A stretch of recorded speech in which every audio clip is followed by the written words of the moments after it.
William Sylvanus here, talking again about campaigning.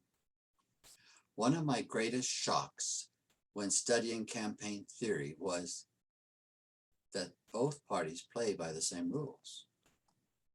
And once I had studied those rules, it became clear, even in the last presidential election, that both parties were following the same rule book. The Constitution constructed our legislative bodies and elections with the idea of restraining ambition and excess by forcing competing powers and factions to bargain and compromise. Let me say that again.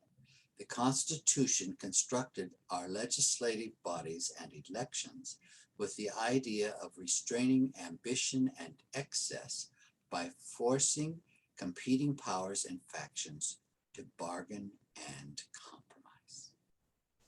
But today, voters are only pawns needed to win re-election or to increase the party's legislative seats so that they can increase their own power, not ours.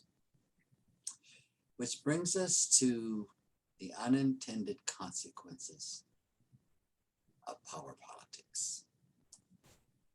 More votes are cast as a protest or strike against the other candidate than as a sign of support for the winner.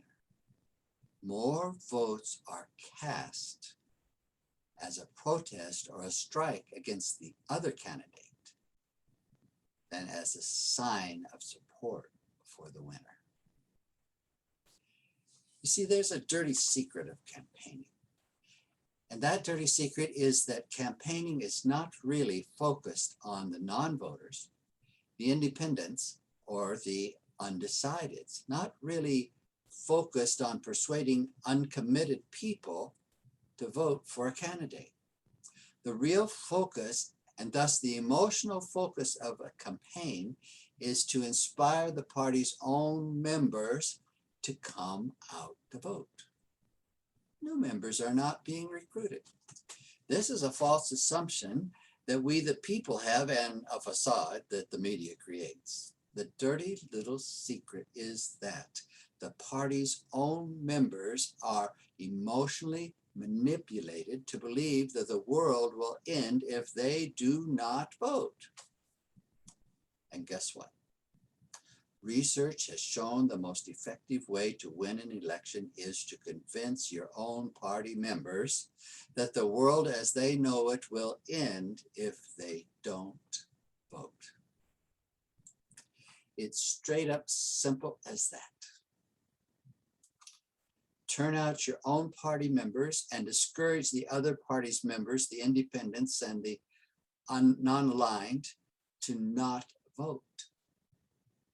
Convince them that their vote won't really matter. Remember, a vote not cast is as good as a vote cast for your candidate. So again, in campaign theory, we the people are seen as numbers, not humans. Parties and campaigning are not about we the people's needs and wants. And despite what they say, the campaign's target is not about saving the country from destruction. It's about numbers. Pure, unadulterated numbers are the stock in trade of campaigns on both sides. And both sides play by the same